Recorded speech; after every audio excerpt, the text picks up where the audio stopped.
Hey guys, good morning, good evening, good afternoon. Welcome to Psychology MasterClass lesson number 5, meditation part 2. So we're going to wait for everybody to jump in just a couple more minutes. For those who are on the line, who are attending live, give me a Y if the audio and the video is good.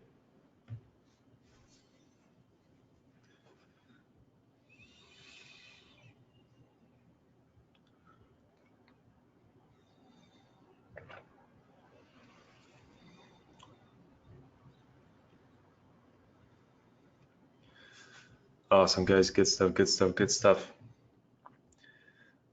So today we are going to, in this lesson, lesson number 5, meditation part 2, we're going to build on the previous meditation lesson. So in the previous lesson, lesson number 4, we talked more about the beginner side of meditation, the awareness, building that awareness, clearing your mind, becoming centered, focused, and such. Meditation part 2, today we're going into some of the deeper stuff, the deeper side of meditation, such as manifestation, very deep visualizations, out-of-body experiences, hypnosis, that type of stuff, and how you can use those tools to, again, make your physical reality better, right? So again, we're going deeper today into deeper topics. But if you guys have any questions, for those who are attending live, obviously, if you have any questions that come to mind right now, drop it into the chat. And if any questions come up during this lesson, obviously let me know, and I'll answer some questions at the end as well. But before we get started, is there anything you guys want me to specifically cover? For those who are attending live, I'll give you guys 30 seconds to quickly write it down, and then I'll get started.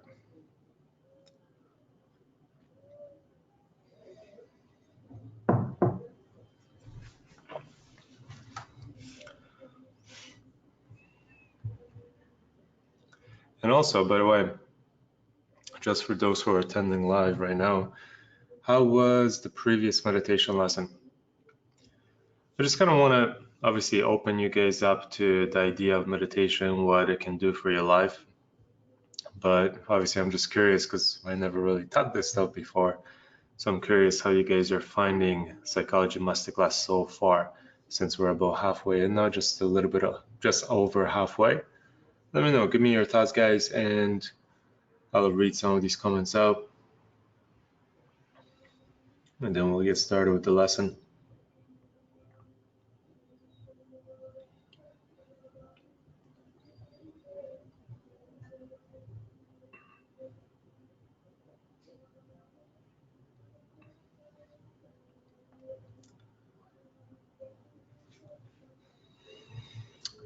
It was awesome. I watched it late, but I enjoyed it very much. This whole psych section has been mind-opening. Epic. Love it. It was a powerful foundation prep for this session. Love it, my man. Deep. Good from the basics all the way to what the advanced levels look like. Awesome, awesome, awesome. Yeah, we're going to be going even deeper and deeper into this. The last lesson will be cool. Masterhood. That's going to be a good lesson.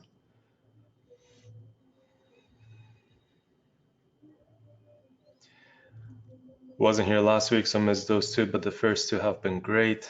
Not things you often hear or talk about, that's for sure. Truly, I'm enjoying everything within this section. So much value. Far more than trading. Love it, guys. Love it, love it, love it. All right. Thanks for the feedback, guys. Let's dive right into this. I think you guys are going to find this lesson quite interesting. Keep it engaging, guys. So if any questions come up, let me know. And let's have a conversation and discussion about all these topics. So what today I'm going to be talking about is, we'll probably expand into much more than this list, but the focus of this webinar is on the expansion of meditation, right? So the last webinar, the last lesson was kind of the beginning stages of meditation. This is the expansion. This is going to more of the experimental phases of meditation. So the first thing that we'll talk about is the receptors, how to receive information. right? Because there are many ways to receive information. So we'll talk a little bit about every single one of those receptors, just so you're aware of them during your meditations so that you can, again, receive information, which is extremely important. We'll get started on manifestation, right? So that's the topic that we're going to get started on, specifically focusing on the meditation side of things. And then next lesson, lesson number 6, we're going to be diving deep into manifestation, but not from a meditation side of things, but from a general overview. That's going to be a good lesson. Then we'll talk about deep visualizations, which kind of builds on the manifestation.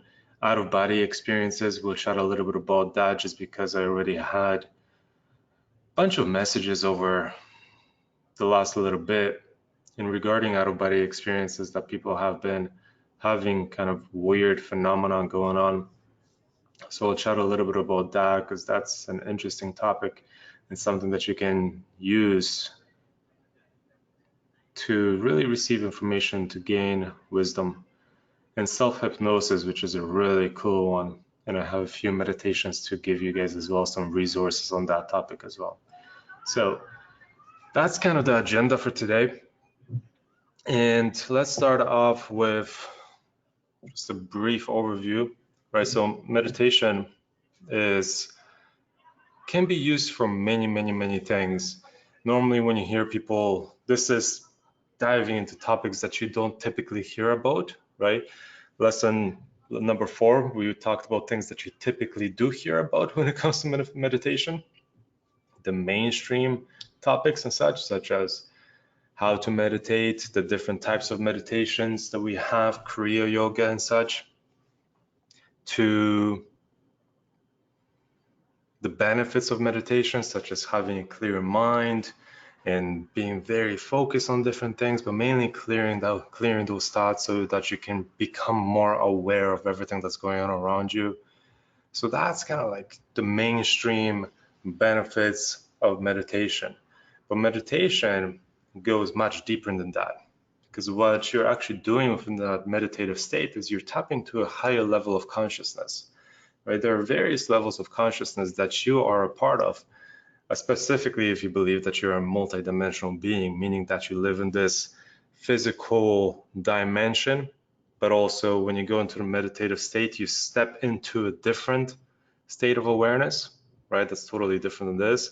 Same thing when you go to a dream state, right? When you're dreaming, your mind, your consciousness, your soul in a way is stepping to a different dimension, right? It's experiencing a different reality because you're asleep, in this physical place, you're asleep, your body's out, but your thoughts, your mind, your spirit, your soul, right, is in a different state of consciousness. It's exploring those different dimensions. So that's what I mean when I say that we're multidimensional beings, right? It's playing with different states of awareness, but also playing within those different dimensions. And it goes much deeper than that too, right? That's kind of just the basic kind of stages, but it can go much deeper than that. And within meditation, you're tapping into various states of awareness, and you're tapping into those different dimensions as well, the different states of existence, really. And that's where, when you can integrate all of that together, right?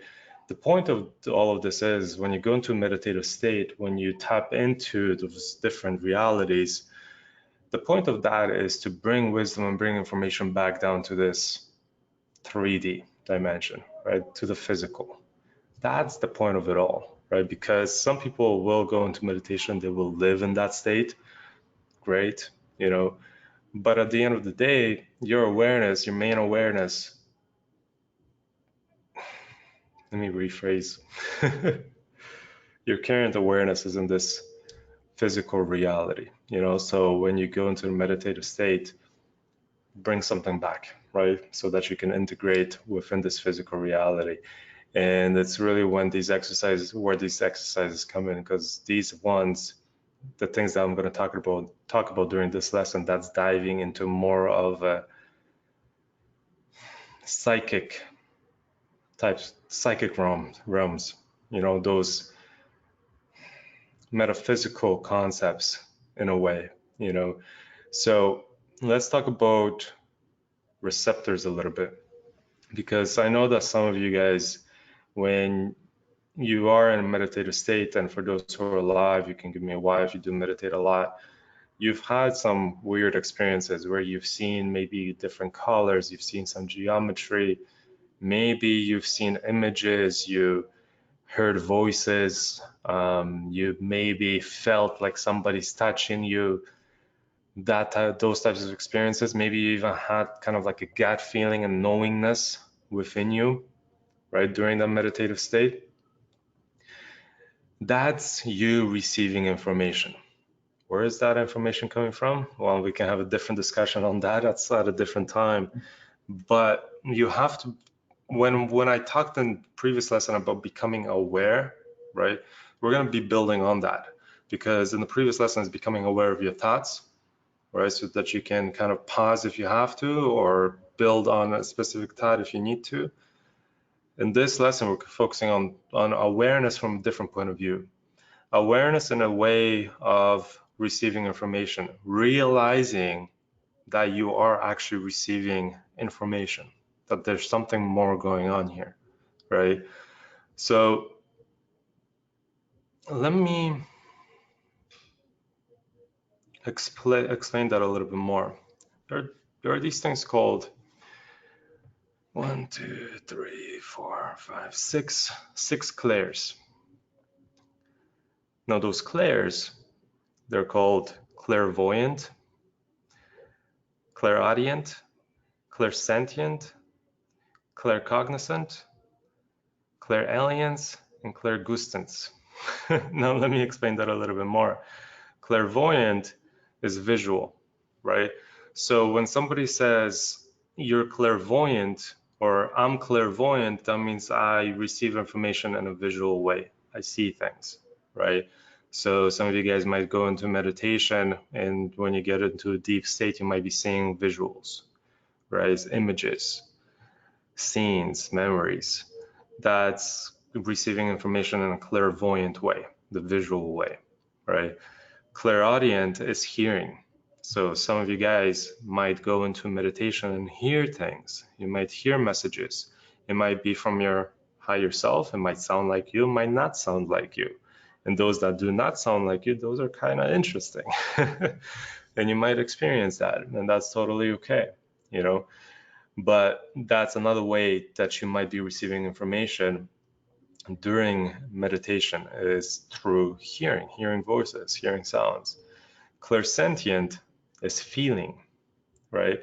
So that's when you're again in a deep meditative state, and all of a sudden you might feel something touch you on your shoulder, or pinch your elbow, or rub you somewhere, you know, or you might really get goosebumps somewhere on your body because of some reason, you know. Goosebumps are a common thing, you know, that all of a sudden you have goosebumps, you're feeling something on your skin, right? Claircognizant is knowing, is the knowingness, right? So when you go and meditate on something, or you set an intention to receive some information, all of a sudden you might just know, you know, the information might be pure confidence, but it's not confidence in a way, it's just 100% knowingness.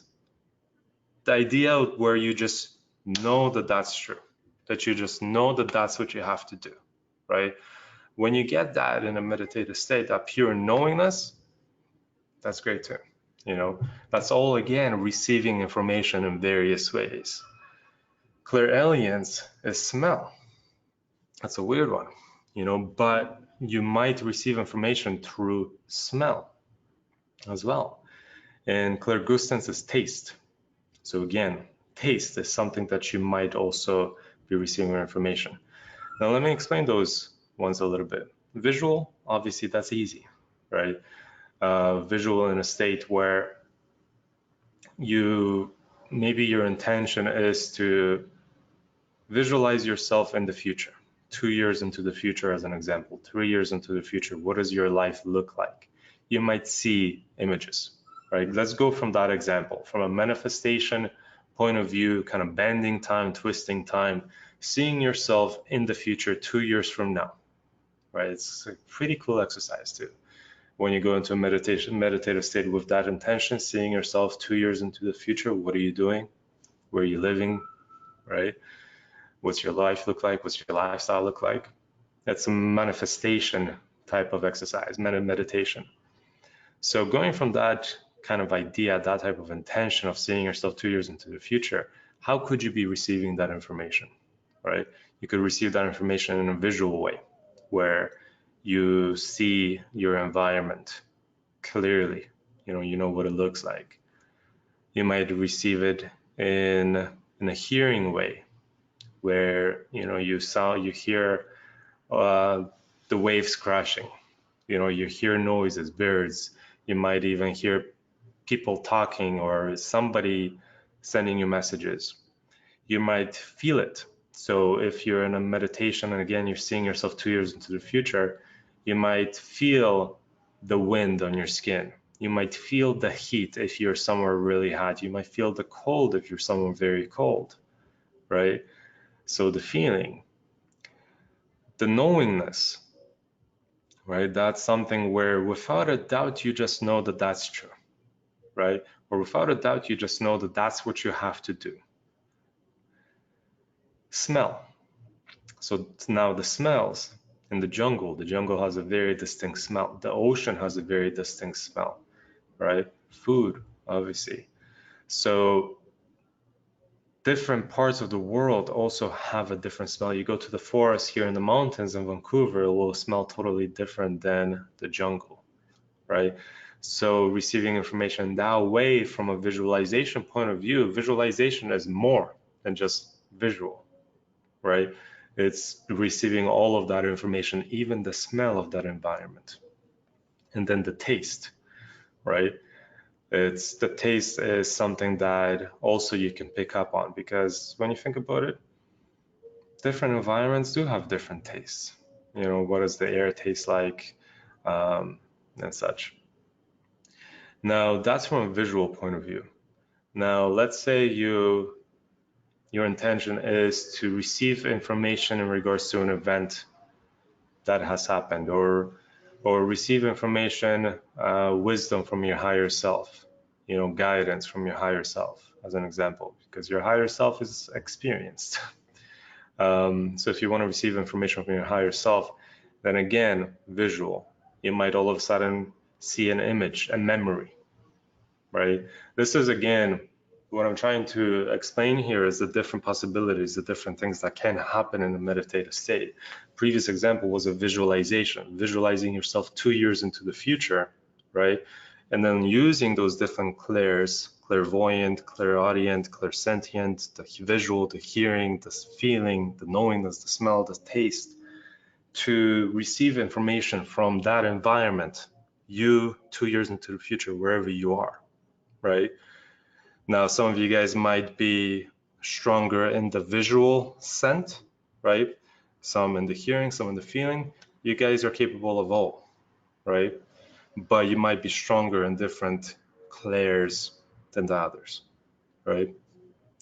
But from a visual point of view is a little bit different than, again, asking your higher self for guidance, right? Let's say you're struggling with something really deep. You're struggling with trading, you're struggling with something in your life, you're struggling with your relationship or whatever, and you ask your higher self for guidance or anything, right? Let's just go with that example where you ask your higher self for guidance with a specific event or whatnot. Even if we talked about the reflective meditation at the end of the day, right?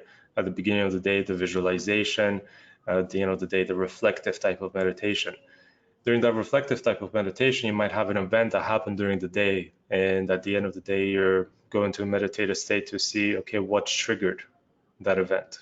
What triggered that emotional reaction within you, as an example, so that you can fix it, learn a lesson, and move on, right? So again, in that example, you're asking a higher self for wisdom. So you might receive that wisdom in a visual sense, where all of a sudden you might see a memory of a past experience. You might see a visual of you when you were younger, where the initial catalyst occurred that now works on a cyclical nature and occurs every few years or whatnot in your life, right? So where did that initial catalyst occur? It might be when you were 5 years old. So you might see a visual, a memory of you 5 years old when that actual catalyst was happening.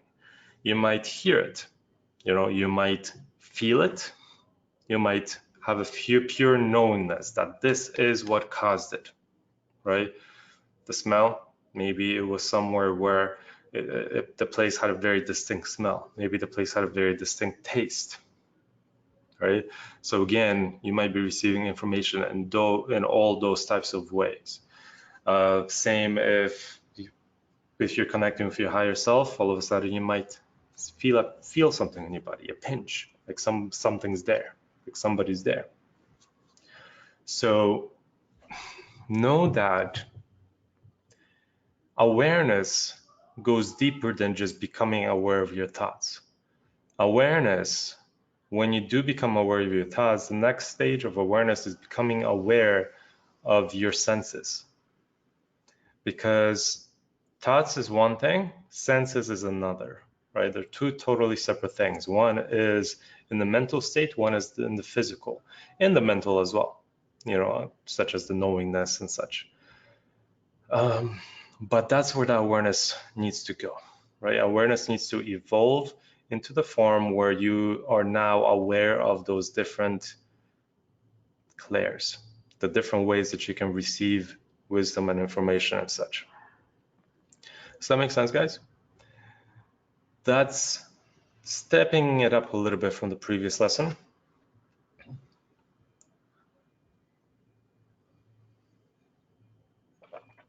We're going to bring it all together into the current reality.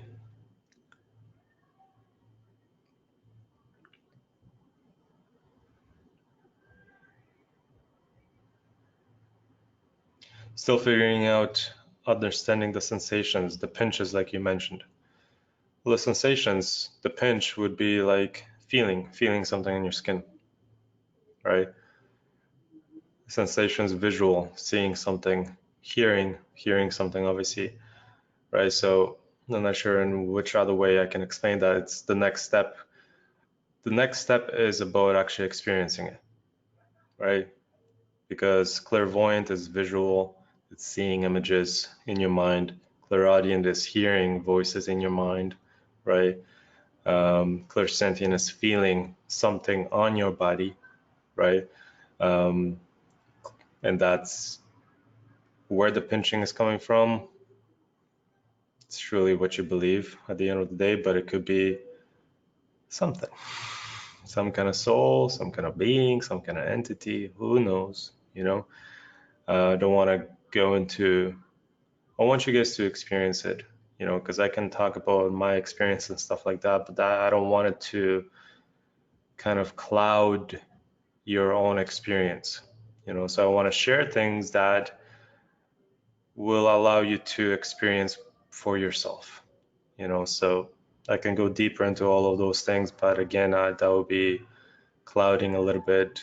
You're clouding it with my experiences, where everybody will experience things in a different way, so being aware that you can receive information in various ways or all of them, that's what I truly want you guys to understand. And then it's all about experiencing, right? Just becoming aware of those things and then experiencing them within your meditative states. That's kind of what I'm talking about here.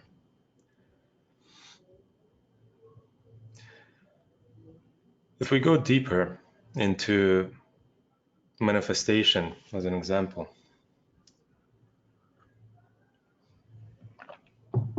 actually, I'll talk about manifestation at the end, just because that will lead into the next lesson. But that takes us to a different kind of experience, which is an out-of-body experience. So if you meditate for a longer session, it doesn't have to be really a longer session. It can happen sometimes within 20 minutes. For some people, it might take longer. For some people, it might happen at any time, but an out-of-body experience is something I mean, what I can only talk about what I've experienced and what I've read about and such. But again, this is where your own experiences come in. And some of you might already have out-of-body experiences, what that could look like, right? It can be, if you Google it, out-of-body experiences, lucid dreaming is a type of out-of-body experience in a way. And remote viewing is another one, is another out-of-body experience. So let's talk a little bit. Let's start off with remote viewing as an example. There's an institute out there called the Monroe Institute. And let me pull it up here on the web so you guys can see.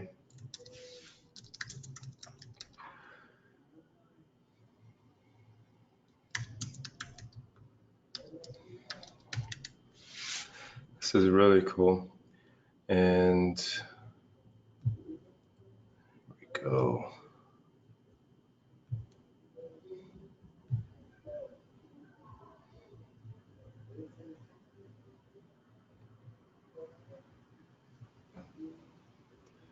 Here you go. So we got the Monroe Institute. And what this is, it was created by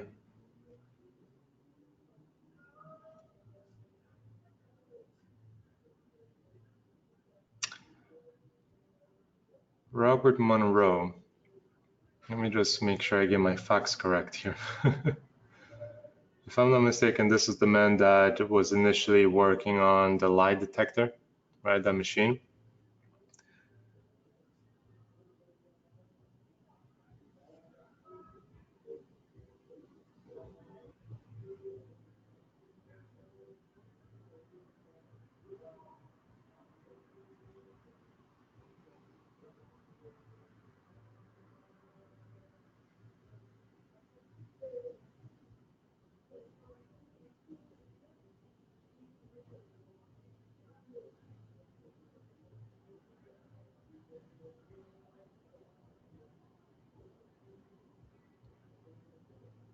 Okay, maybe I'm thinking of something different.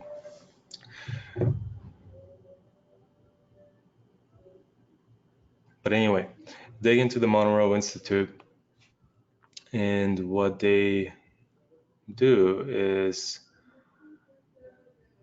they specialize in out-of-body experiences. And let me see if there's actually, I haven't been on this website in a very long time.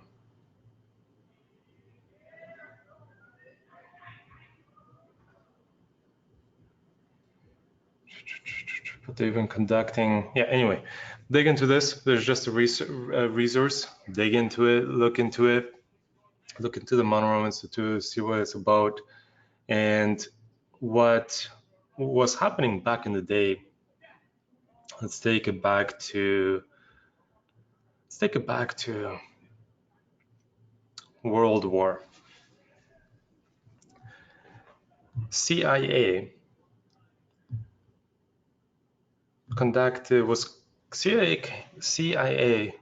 came across information back in the day, decades and decades and decades ago, of a psychic phenomenon called currently remote viewing.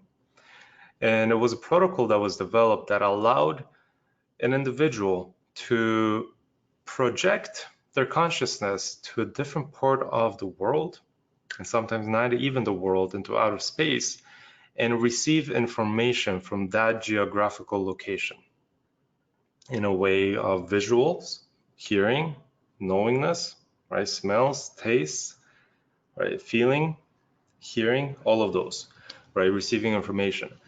So they would project themselves, their consciousness, into a different part of the world and receive information. And CIA called them psychic spies. And it was a program that was developed by the CIA, and the CIA conducted the training for these psychic spies so that they can again go out there and start spying on their enemies by way of remote viewing. And you can actually dig into this on the web.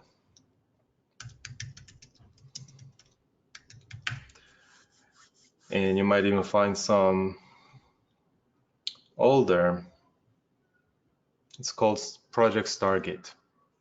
So if you dig into it, Project Stargate, here it is. And you can dig in a little bit more about it. But if you continue digging and digging and digging and digging, you might come across information such as old documents that are now made public.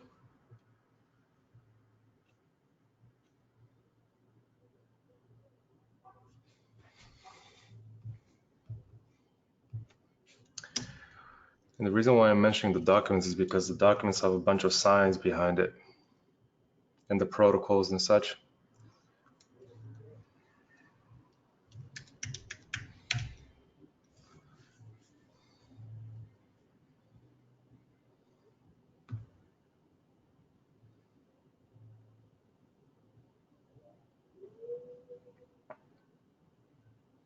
Yeah, you know, I'm gonna let you guys do your research. Dig into it, continue researching, and just know that it's CIA psychic spies or Project Stargate. If you search any one of those terms and continue digging and digging and digging, you might come across documentation that explains the actual Project Stargate. And let me see if I even have it on the computer. But I do have it saved. There is a website out there with all this documentation. You just have to do a little bit of digging. But again, all the info is out there. So that's something that the Monroe Institute specializes in, is the art of remote viewing. And I know that they used to have, yeah, they have various programs here, such as this 5-day, 6-night consciousness program, which I've never done. I've never done any one of them.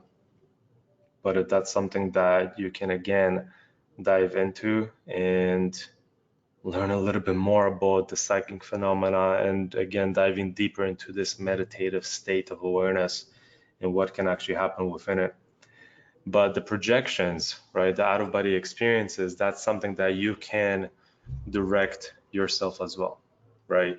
And in a way, it's when it can happen guided, right? There are guided meditations, and I'll show you guys some guided meditations that allow you to kind of disconnect from your body, where now you're kind of just observing yourself from above and you can go anywhere you really want. It's a really cool experience. It's different, and it's something that everybody here will experience in a different way, as an example, right? So question here was, what gifts could one bring back from remote viewing or out-of-body experience in general that can tie with one's activities around trading? Well, this is going deeper than trading, right? To me, trading psychology is very basic compared to this, right? This will not only help your trading psychology, the wisdom that you gain from these experiences raises your consciousness, raises your awareness to a different level, right? That it's now it's more than just trading psychology. Trading psychology is already in the past, right? Trading psychology is basic compared to this. And this is now, if you're in this stage and you're practicing this, you will not have, I don't want to say you will not have, but the deeper you go into your meditations and into the work on your limiting beliefs, the faster your limiting beliefs obviously disappear. And with these out-of-body experiences, you start to realize what is possible. And with these out-of-body experiences, that's also where manifestation comes in, because visualization is an out-of-body experience in a way. Think about it, right? going to the process of, let me give you guys as an example my out-of-body experience, and I will tie it to meditation and then to manifestation, and then I can tie manifestation to lifestyle, and then I can tie lifestyle to trading. Like, you know, if you truly want me to tie everything to trading, I can tie everything to trading, but there's various parts to life. It's not just trading, right, within your day-to-day. But not about experience. Example one, this has happened many times now, but the one thing with it is you have to be open to the experience, right, and what can happen within that experience. I remember once where I was in Costa Rica, I was going into meditation, and all of a sudden I'm deep in a meditative stage, just kind of like lying down on a chair, and then I just kind of, it's all intention in your mind, right? So it's again setting an intention, it's directing it. And the intention is to kind of let go of your physical body. Just feel your physical body get heavier and heavier and heavier and heavier, where you kind of just, where it's kind of just falling down and you're starting to float, right? Your consciousness, your energetic body is starting to all of a sudden float, whereas your physical body is getting heavy and heavy and heavy and heavy as it's kind of just dropping down, right? It's kind of a feeling, it's a sensation that you build within you, right? Again, through intention. And as you're doing that, all of a sudden you might feel that you come to the point of kind of disconnect. It's a funny place, you know, but you come to that point of disconnect, and now all of a sudden you're out of body. And some of you might see yourself laying there, which that's a very deep experience. I've never experienced that myself. I never saw myself laying down, but I can see everything else, kind of thing. And when I went out of body, what has happened is all of a sudden I felt connected to everything, right? Imagine there's a geometric grid, right? All of a sudden I started seeing a grid connecting me to every single tree, to every single bird, to every single sound, to literally everything, right? Until the point where you can't even go deeper, and all of a sudden you're out of Earth's orbit, floating in space. You know, you can direct when you're out of body, right? It's just about directing where it is that you want to go, right? And all of a sudden you will be there in an instant. Truly, you know. So next time, this is something that will typically happen naturally over hours and hours and hours of meditation. It's something that after practice can also be initiated by, again, intention or specific guided meditation, right? There's a lot of guided meditations out there that are meant for this purpose. But when you're out there, when you're out of body, you can go wherever you want. Go to Costa Rica, you know, go to Egypt, pick up wisdom anywhere, you know. To tell you the truth, those types of out of body experiences, that's something I don't typically do a lot. Because again, when Sam asked the question, what can you bring back from an out-of-body experience like that? What I bring back is the knowingness that that is possible, first of all. And if I can do that, then there's a very strong psychic connection that everybody here has, because if I can do it, you can do it too, right? And there's thousands of people out there who have done it. And at the end of the day, that awareness is pretty cool. You know, it's pretty cool. That experience itself is interesting when you get to the state that where you experience it. Now, bringing that back down to the reality, the physical reality, I would say it's more about the manifestation side of things. That's an experience that, again, you might have like a profound wisdom, you know, that you might gain from, or some kind of lesson that you learn, or some kind of perspective. You always got to remember, it's not it doesn't have to be something that you immediately apply into your trading. Like it can literally be a perspective shift. That now, by having that experience, you have a totally different view on life, and because you have a totally different view on life, your day-to-day activities are different, right? You have to really open your mind up to everything, right? It does not always have to be, okay, how do I bring this back to trading, or how do I bring this back to my life, right? That's getting very analytical, when it can in reality be as simple as a perspective shift. Now, because if you have felt this or you have seen this, now your whole view of life is totally different, right? Because of that experience that you had. So again, it's receiving insight in all types of ways, and how that will apply. In some way it will, maybe it will not, maybe it will apply later on in your life, right? But by doing these types of exercises, you might actually receive some wisdom or perspective changes, right? Or break some limiting beliefs because you were able to see yourself when you were 5 years old. A memory that was engraved in you, a memory that you will always have because you've experienced it. And all of a sudden, by setting that intention of and seeing that 5-year self experiencing that specific event again that caused that limiting belief, all of a sudden you can remap the past, remap the present, and therefore remap the future, change the entire timeline. So it's all going deeper into the different states of meditation, right? So let me talk a little bit about manifestation, actually there's so much to say. I want to talk about manifestation, but I want to keep that for the end. At the beginning, we talked about limiting beliefs. An exercise that you can do is obviously when you go into that meditative state, and let's say you already are able to become aware of your thoughts and all of that. And let's say you're doing a reflective type of meditation where you were triggered today because of something happened.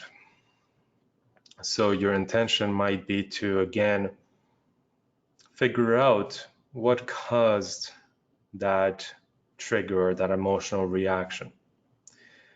And by doing that and then setting that intention and going to a meditative state, all of a sudden you might be guided by your higher self, which is you. You might be guided to a memory of when you were younger, or even a memory of a past life, right? We'll chat a little bit about that in a second as well. But let's just say a memory of yourself when you were younger. And you might receive that information visually, hearing, feeling, maybe all of it, all different ways, right? And now you see yourself as a five-year-old and maybe speaking to your parent or somebody, and somebody's telling you something, or you experience some type of traumatic event.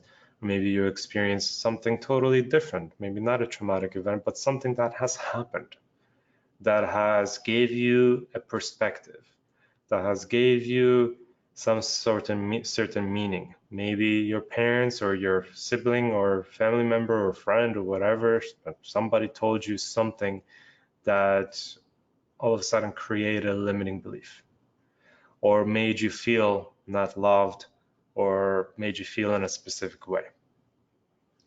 So I mean, you can see that and feel that and hear that, and you can have that knowingness. And at that point, it's all about reframing that perspective, right? Because when you're there, and that's again an exercise of trying to pinpoint a catalyst and then remapping that catalyst so you have a totally different perspective of that event so that it doesn't occur again, right?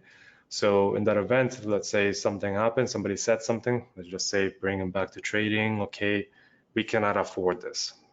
Let's keep it simple, right? We cannot afford this. Money does not grow on trees. Your parents told you that. Simple. So now when you're in that state, see your 5-year self, your parents are saying that. Now, obviously, you have more wisdom now. You're older. You're not 5 years old anymore. You might be 20, 25, 30, 35, 40. You have much more wisdom now. You know different now. You know more than potentially your parents knew back then. Maybe you're in a different state than where your parents were. You have different belief systems and such. So now you can remap that experience by first seeing it or experiencing it again, and then attaching different feelings, different emotions to it, a different perspective to it, to that event, right? And then picking up a lesson. Okay, I've learned this from my parents, but now I'm gonna experience life in a different way because of it. Right? And it can be with a traumatic event, it can be with anything as well. You can go back, experience it, and then remap the feelings, try to find the lesson within it, and change that perspective. So that's again something that you can truly do within a meditative state that's related to breaking limiting beliefs, because limiting beliefs, they just don't happen out of nowhere, right? There typically is a point where they originate, right? They just didn't happen yesterday. They didn't happen right now as you've experienced it, right? It probably happened years ago, months ago, maybe when you were much younger. Right, so by going to the initial event, by trying to set that intention in meditation, then going there, receiving that information, then you can remap that experience and now change your present, change the present environment. Does that make sense? Again, it's meditation is about experimenting, right? It's just about experimenting and setting those intentions. So that's breaking limiting beliefs.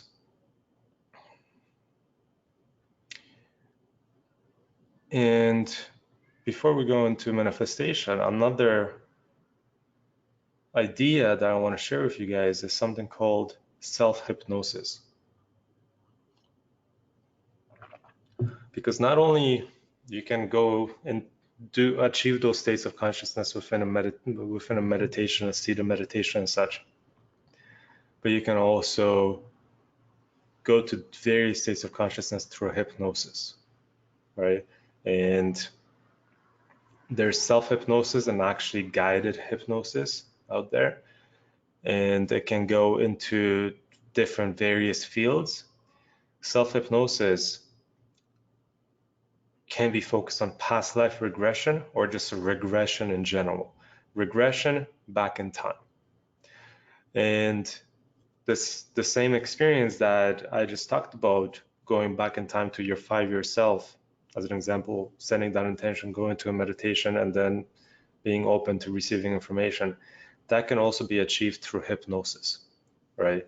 And let's say you go to an experienced person, an experienced hypnotherapist who focuses on regressions, right?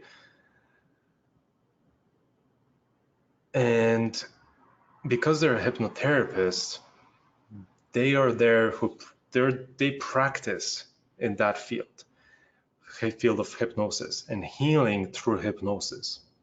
So what they would do is, again, they would have a whole hypnosis protocol for putting you into trance, a very deep trance, which is like a meditation, but a deep state into a point of where you're out there seeing things, feeling things, you're receiving information, but you can still be present, you can still communicate in the physical, in this current reality, right? So with hypnosis, you're not fully out, you're not fully gone, right? You're just being guided, your consciousness is being guided to various states of awareness, right?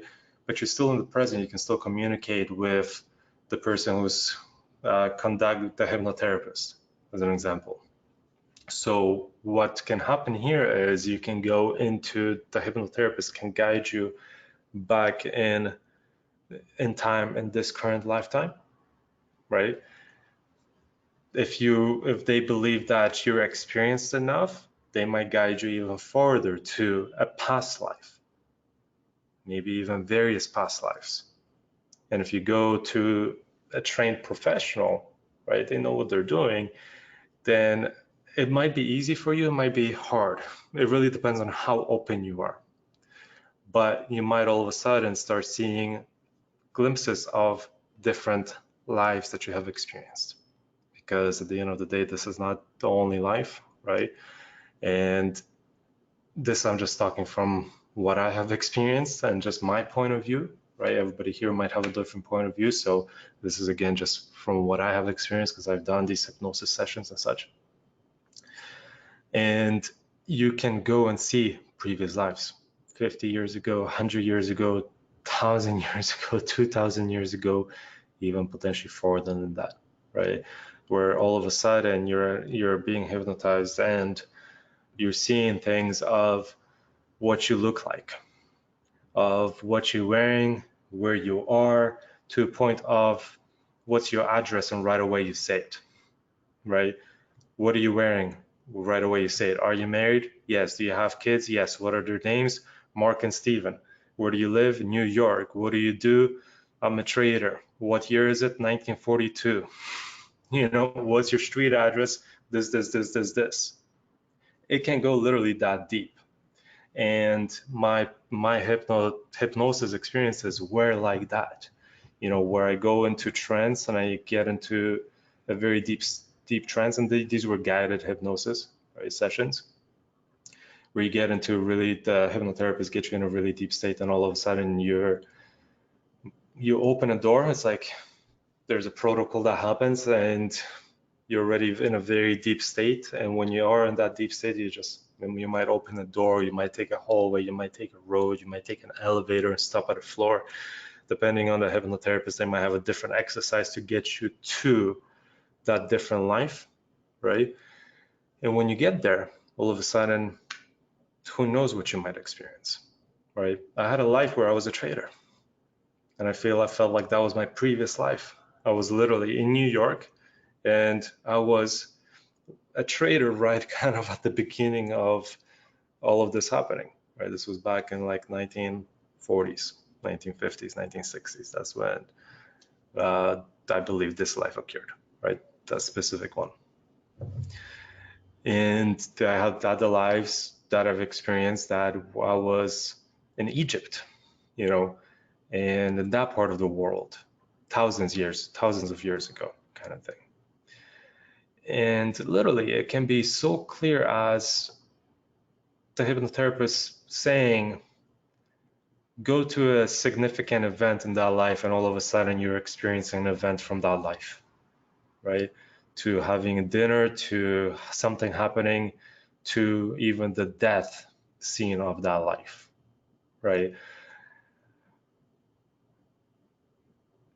That New York life, I actually died by being hit by a taxi cab. I remember I was walking, what I saw, and again, this is just what I saw, right? I was walking, and all of a sudden I was hit by a taxi cab and I died. Interesting. Is that true? Did it truly happen? I don't know, right? But that's what I saw at that point during that hypnosis session, right? So I choose to believe that that is actually true, because that's what I saw, right? That's what my consciousness gave me.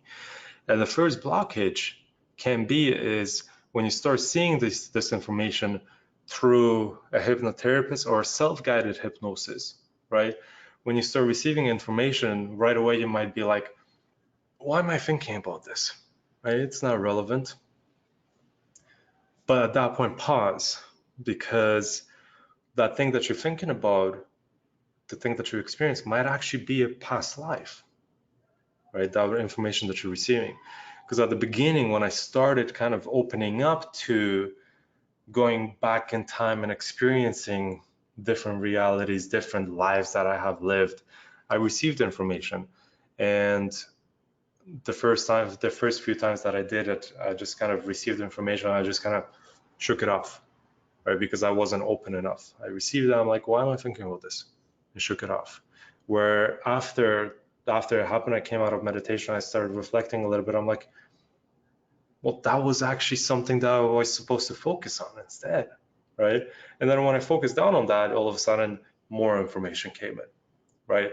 Because it was already there during that meditation, so I can still tap onto it even when I'm not in a meditative state, kind of thing.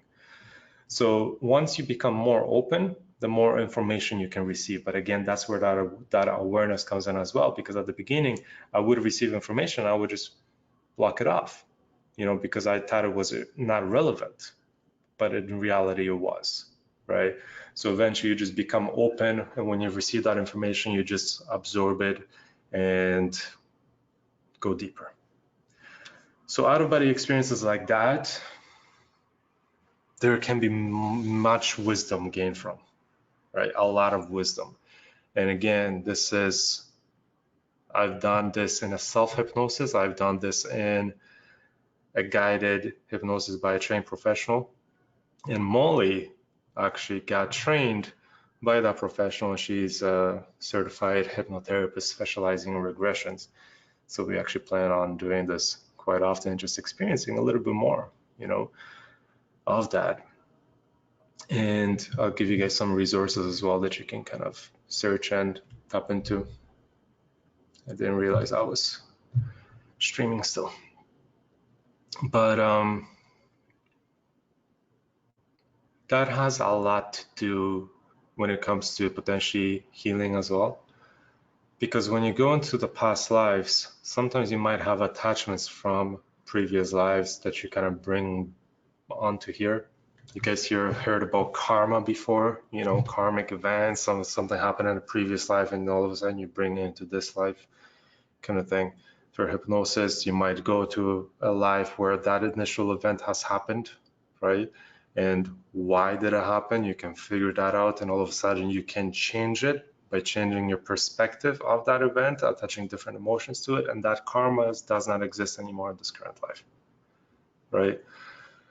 And that's something, again, that you can do within a meditation or a hypnosis session, right? Going back in time, remapping the event. At the end of the day, that's kind of all it is, right? When it comes to healing and changing and growing yourself, right? And those are really interesting.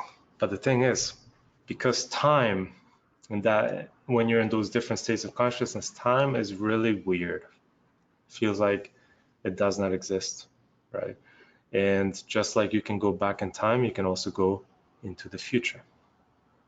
And that's the previous example that I was giving you guys, an experiment, an exercise of setting an intention of going 2 years into the future. And what does your life look like? Another thing, the future are all possibilities. They're all potential possibilities. So what you're seeing with the information that you're receiving 2 years into the future, that's a possibility. It doesn't mean that it will actually happen because you still have choices. You still have choice points where you decide, okay, I'm going to do this or I'm going to do that. And that's where we're going to go deeper into manifestation in the next lesson, right? Taking it out of the meditative state and actually applying it. But in this state, when you go 2 years into the future, as an example, as an exercise, as a meditation, now you're receiving information, but that is a potential possibility, right? That future life of you is a potential possibility. They're all possibilities at the end of the day. So question here, could self-hypnosis or regressions, manifestations help you go past karma? Yeah, for sure, for sure. You can go past karma, past limiting beliefs, past healing yourself, just by going back in time and remapping your perspective, your emotions that are tied with a specific event, right? And it can go as far as into previous lives, right? This is mainly by going really deep into things. But if you truly want to experience it, you can go to a hypnotherapist specializing in regression and experience it yourself, right? Guided by a professional. They're out there. This information is out there. People have been doing it for years and years and years and years,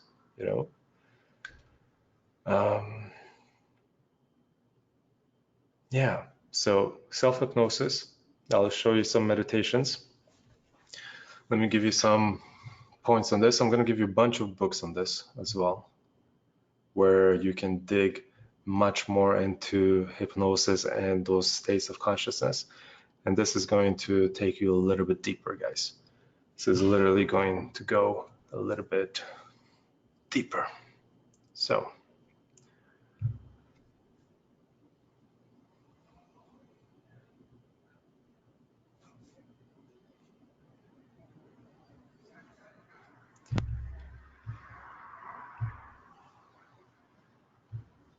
first resource I'll give you, I'll finish off talking about manifestation at the end.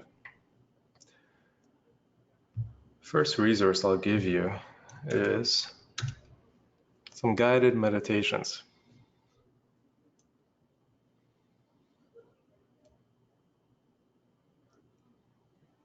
And for those who are questions, as I kind of give you guys some resources, write down those questions down for those who are attending live, and I'll answer them right at the end. I already see some interesting questions coming.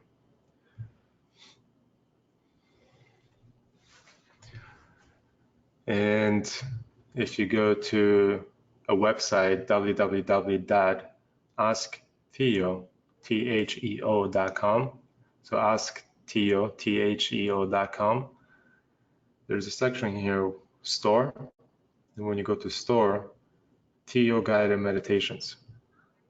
So there's some guided meditations here. There's a bunch of them. I have almost every single one of them.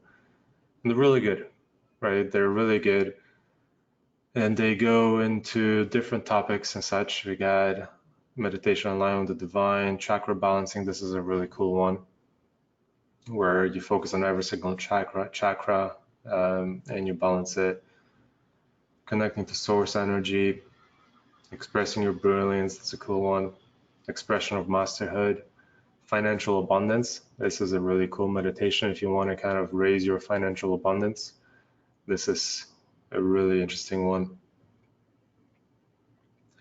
And go and explore and dig into them, and if something, seems interesting to you, here's a lucid dreaming. This is a meditation that you would do just before you go to sleep, as an example, to have a lucid dreaming experience. Here's mastering the law of attraction, so manifestation type of meditation. And there's some loved ones in there, manifesting the love of your life, as an example. So that's also something that you can manifest. It doesn't have to be a physical thing. It can be someone, multi-dimensional experience. This is also an interesting meditation.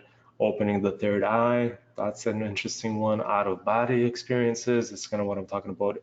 These are all guided, so guided in a way where they will lead you to have a specific experience, as long as you're open, right? The openingness is key, and the awareness is also key, because if you're not aware, if you're not open, you're not going to have an experience. Power of change. If you're in a point in your life where you have choices to make, a big choice, power of change. It's a really good meditation for that. So there's many here that you might be interested in. And the one that I want to show you today is this one. Collapsing time and space. I know it's $12, it's a 20-minute meditation or so. Collapsing time and space. And this is a meditation that focuses on self-hypnosis. So if you're interested in that, check it out. Check it out, do it a few times. But again, try to work yourself up to this point. If you're just beginning your meditative journey, go with what feels right. You might be ready for this. But if you feel not ready to have an experience, then don't do it yet. Wait a month. Meditate for a month, maybe meditate for 2 months till you feel ready to go deeper into things. When you feel ready that it's time for you to go deeper, try some of these meditations that are on this page. Collapsing time and space is a self-hypnosis meditation as well. Another resource in this field that I'll give you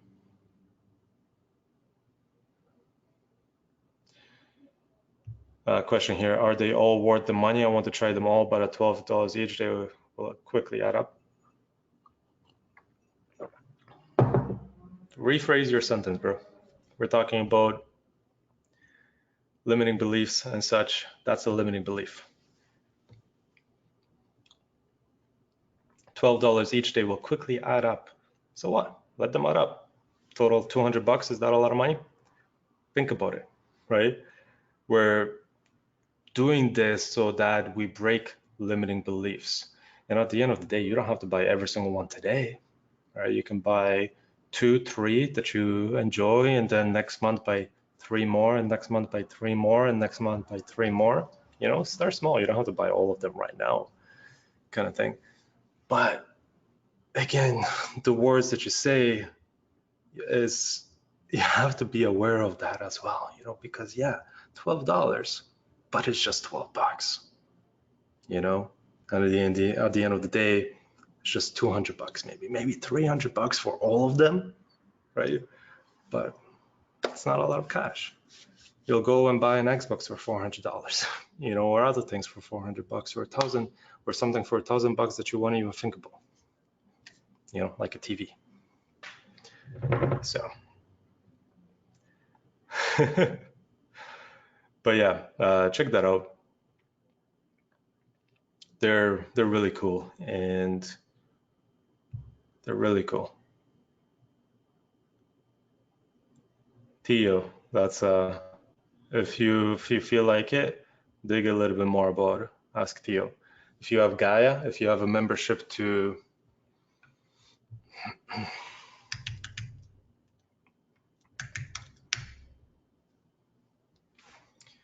if you have a membership to Gaia.com, Gaia, there's like films, documentaries, different shows, and all of that on here. And they're all really interesting. It's kind of like a Netflix for consciousness in a way, because they're all really like eye-opening things that are not mainstream at all, but they're really interesting shows, really interesting documentaries. There's some interviews on here and such. And if you have this membership, search Ask Theo, right? And they've made an appearance quite a few times on Gaia, so you can kind of watch it live and such. Another one that I'll give you is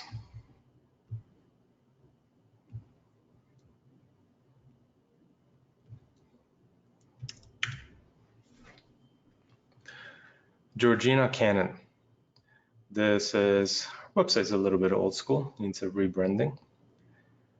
But this is a hypnotherapist out of Toronto, Canada. And she's one of the best hypnotherapists in regards to past life regression. And she trained under an individual called Michael Newton. And I'll give you some resources by him in a second. But Michael Newton is not with us right now at this point. I'm pretty sure he passed away. But Georgina Cannon learned from Michael Newton, and again, she specializes in hypnotherapy for the reason of past life regression, but it's healing, right? For the purpose of healing.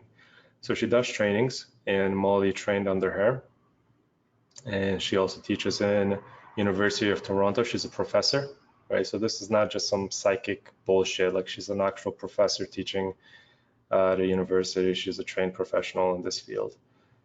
And she's got some books, she's got trainings, she's got a clinic where you can go and have a session with her and such and have an experience and so on.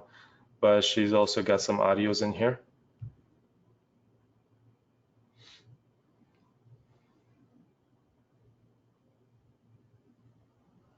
And Molly and I don't think Molly's done it. I think maybe Molly did do some of these. But this one, Past Life Memories. Yeah, check this one out. It's $18. Welcome to the opportunity to take a journey of the soul, an opportunity to regress and discover memories you only blah, blah, blah, blah, blah. So this is a past life regression meditation, I'm assuming. And there's a few other ones in here. But again, if you want to go, if you're ever in Toronto, Canada, or you want to fly to Toronto, Canada, she's there. And you can book a session with her. So Georgina Cannon, check her out. There's another lady out of California. So for those who are in Cali, write this website down. It's called Past Lives, pastlives.org. And her name is Ann Barnham. And she is also a hypnotherapist specializing in past life regression. And you can learn a little bit more. This website is a little bit more modern, but still a little bit more old school. But either way, there's products here. And I believe she has about an hour-long past life regression guided recording. And this one's $8.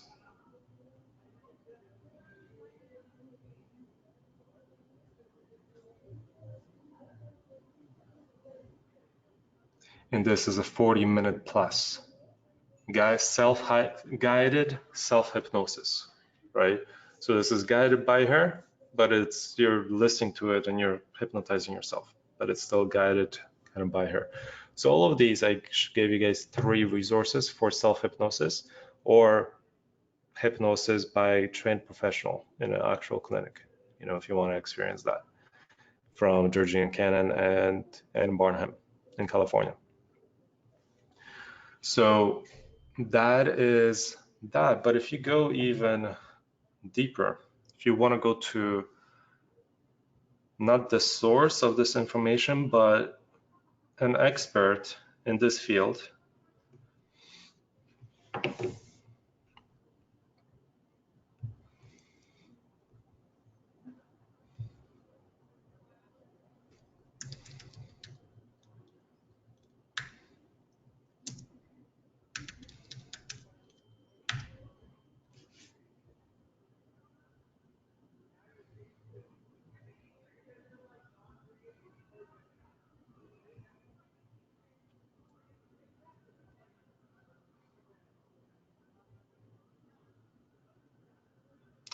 he's got some old books, but this man, Michael Newton, is a PhD, holds a doctorate in counseling psychology, is a certified master hypnotherapist, and is a member of the American Counseling Association. He has also been on the faculty of higher educational institutions as a teacher while active in private practice in Los Angeles over many years. Blah, blah, blah, blah, blah. So this man has a PhD and is a hypnotherapist, and he has wrote many books on this subject, many books. And these books are really interesting. They're also in audible format, audiobook format, such as Journey of Souls and Destiny of Souls. These are really interesting books where, again, he has documented thousands of these cases, thousands of experiences where he has guided an individual into a past life, into multiple past lives, and even farther than a past life. Kind of, it's called life between life. What happens from the moment you die till the next life, that part in between. Where do you go, right? In a hypnosis, you can experience this reality as well. In a meditation, once you become aware of it, right? That's the beauty of it, because when somebody guides you and shows you an experience, right? Eventually, because you've already witnessed that experience and you know the process, you can potentially get there yourself, right? So it's not only past life regression, but it's also regression to the point of, okay, when you die, what happens? Where do you go? What do you see, right? So in these books, all this information is laid out. And if you go to any one of these sessions, Georgina Cannon, as an example, if you have a second or third session with her, you can request something such as life between life hypnotherapy session, and she will regress you to the point of a past. The way it would typically work, you will go to past life, you will walk through that past life to the death scene, you will experience the death, you will learn something from that life, you will go through healing, you will learn something from it, you will gain some wisdom, because again, you went to that life for a reason. Your soul, your higher self showed you that life for a reason, so there's some wisdom there. You always got to remember, when you see an image, you're seeing that image for a reason. When you're seeing a previous life or previous memory, you're seeing it for a reason.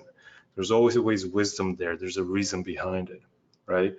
So saying from these experiences, when you go to a previous life that you've experienced, you'll go there for a reason, because there's some wisdom there that you can bring back to this current reality, right?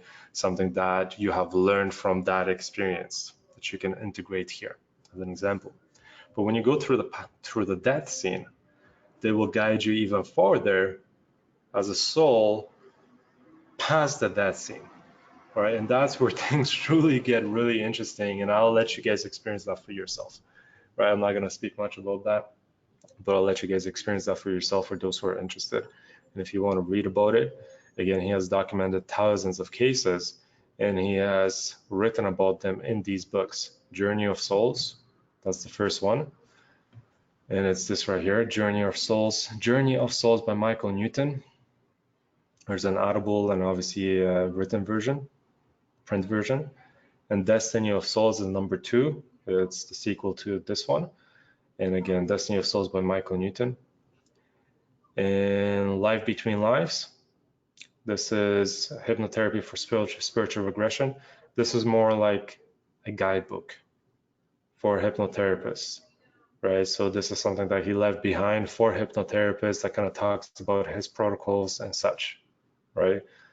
And when we came across this information, we got really, really hooked, and we started digging more and more and more and more and more. And we started initiating these experiences, and that's what led Molly to start researching where she can learn more about this and actually become a hypnotherapist. And that's how we came across Georgina Cannon in Toronto, right? And then we went there, Molly did her training, we did our regressions, and our awareness has grown so much since then that these 2 books are on my top 5 list because of it, because of what has happened to my life after I've read or after I've learned this information and started applying it into my life, right? My perspective has changed tremendously, right? So that's why I'm sharing it with you guys here, so that hopefully you have also pretty interesting experience after learning the info that's in these books. And eventually, once the questions start flowing in, because there's not many questions being asked for those who are alive, that's because, again, you guys don't have the knowledge, the wisdom yet from these experiences. But when you do, reach out. When a lot of you guys reach out, we'll do another webinar and we can talk deeper. But also feel free to reach out to Molly and such, because she's done many, many of these, you know, during her training and such, and even after her training.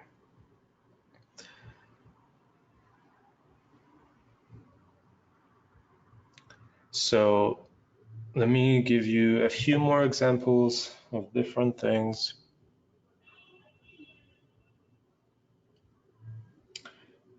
And then we'll wrap it up by chatting a little bit about manifestation leading to the next lesson. But you see how, again, this is going a little bit deeper and deeper and deeper.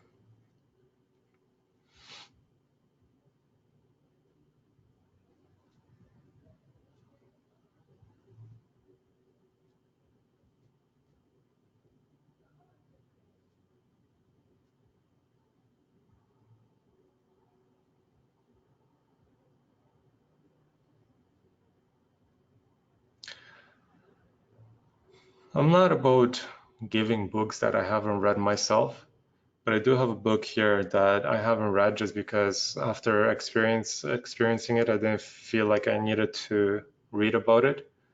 But it's by the individual from the Monroe Institute, the out-of-body experiences, the remote viewing. He also wrote a book called Journey Out of the Body by Robert Monroe. And again, this information, these aren't like bestsellers out there for a reason. You know, they're pretty deep. They're not mainstream, right? So they're not mainstream books. And again, they might resonate with some of you guys, and they may not resonate with others. But again, it's information that kind of made a big impact in my life, so I want to share it with all of you.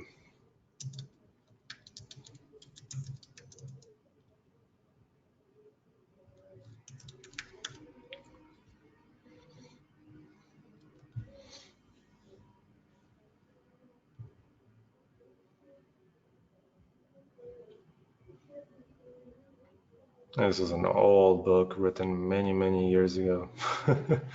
But Journeys Out of the Body, and I haven't read it myself, so I don't know the quality of this book. But again, if you want to read more about the phenomena of remote viewing and such, well, this guy, he ran a whole institute teaching this, you know, teaching how to achieve that state. So it's a book that you might be interested in if you want to learn a little bit more about remote viewing. Personally, I was led more into the hypnosis side of things and not the remote viewing side of things. So I know a lot about it, but my experiences are more about having out-of-body experiences and such, but also the experiences that I've witnessed in hypnosis are kind of different, right? They're pretty different. So that's some resources that you guys can check out. I highly recommend those meditations that I showed you, such as the meditations by Asatio and Georgina Cannon and in Barnham. And with that, let me answer some questions and then wrap up with manifestation. So, questions that came in. There's a question by Sam.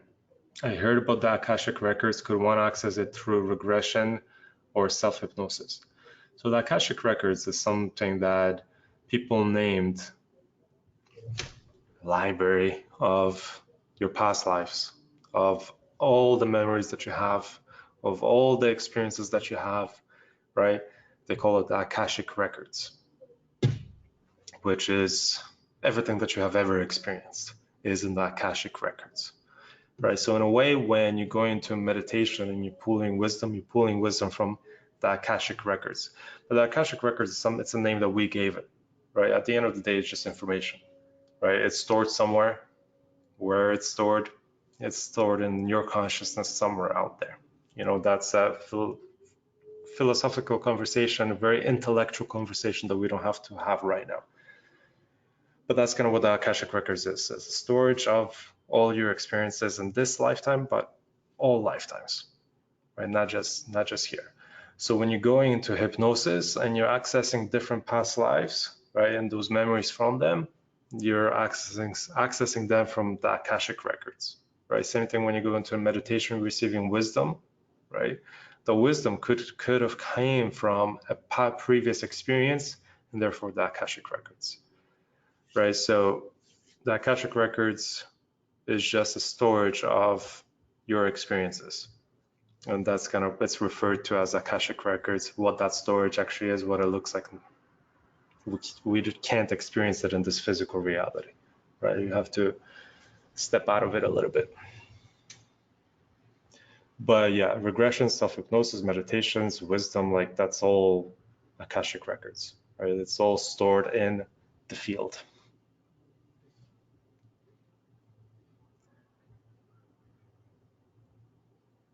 Cool. Logan says Journey of Souls by him is awesome. Yeah, it's definitely one of my favorite books.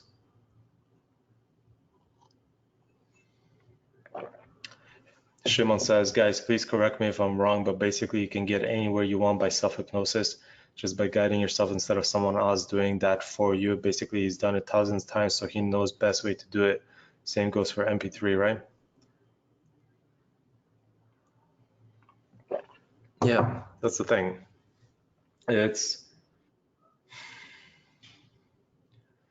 Molly and I have done it quite a few times now, and it's really when you have that experience once, it already gives you a different perspective. You have that experience twice. Okay, you're now going a little bit deeper. You have that experience multiple times, and all of a sudden you get very comfortable with receiving information that type of way.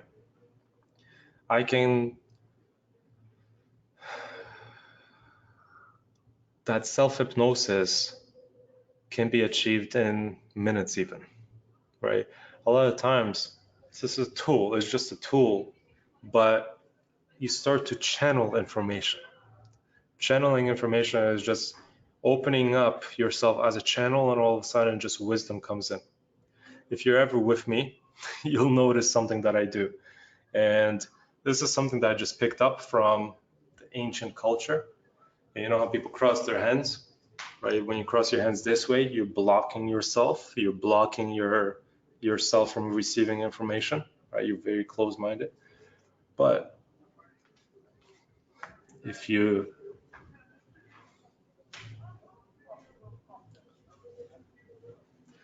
cross your hands behind you, you're all of a sudden opening yourself up to receiving information, right?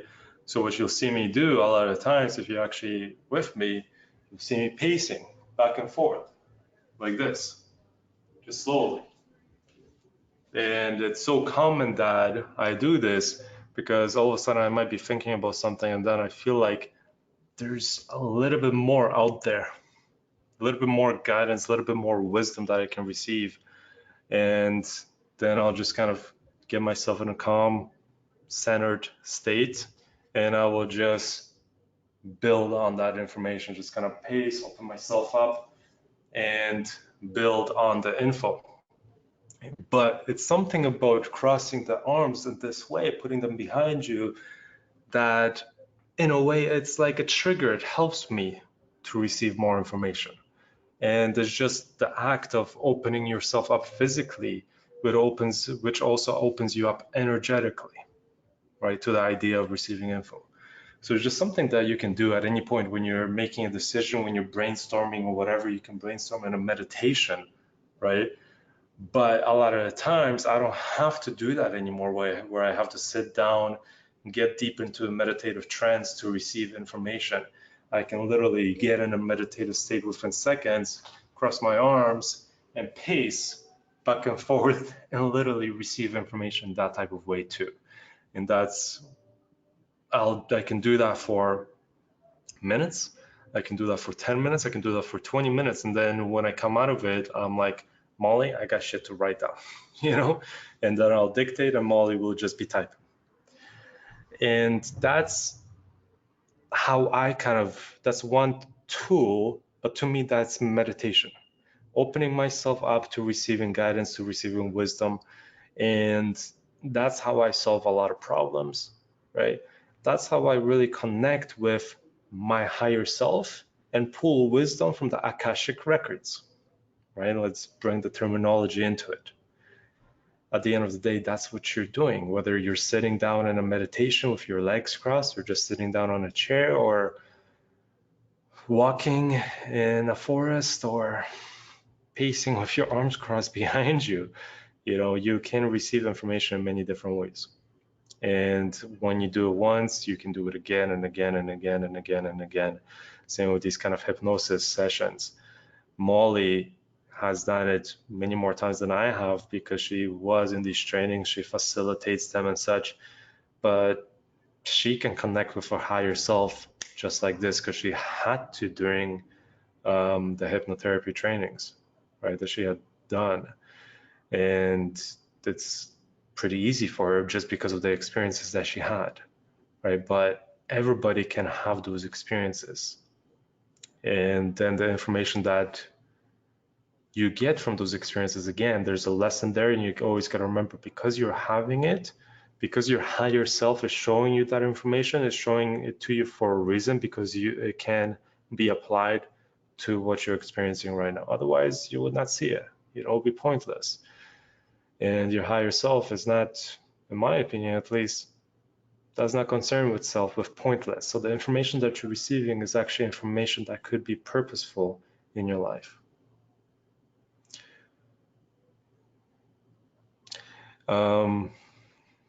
But yeah, it's pretty easy to be kind of resistant to this stuff, and I understand that what I say here might not resonate with some of you guys, and I want you guys to say that if it does not, because again, it does go quite deep. But I also want to encourage you guys to experiment and try.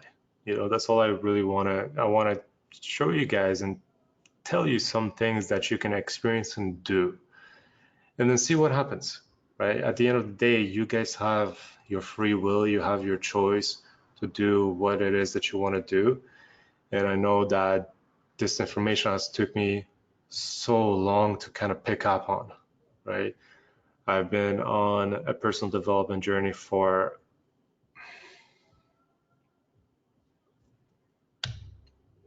many years now, and I started from the basics, from the very basic books. When I read, they made sense to the point where to me, it's very basic wisdom now, and it's these experiences and it's these deeper books that are not mainstream anymore that I need to read to actually gain more wisdom, right? Eventually you get to a point where these normal mainstream personal development books They're just repeating themselves over and over and over and over and over and over and over again because they did not push through and go deeper. But there's people out there who do go deeper, right? And them themselves maybe did go deeper, but they just didn't feel comfortable writing it down, right? But all this information is something that you can experience, and many people have experienced, and CIA even uses it in their training, for psychic spies that they call, and they had whole programs about it. So it's information that's widely available as well. And it's things that you will see Buddhist monks do all the time. Like, this is wisdom that has been around for many years. Shamans will do the same kind of thing. It's very interesting. So manifestation, guys, in regards to meditation, manifestation is the act of visualizing your whatever it is that you want to achieve. Manifestation starts, I'm going to just finish off with this. Manifestation starts as an idea, right? Starts as a thought of, I want to move to Turks and Caicos. Molly and I, before we moved to Costa Rica, we wanted to move to Turks and Caicos. Our connection to that wasn't strong enough, so we didn't end up in Turks and Caicos, right?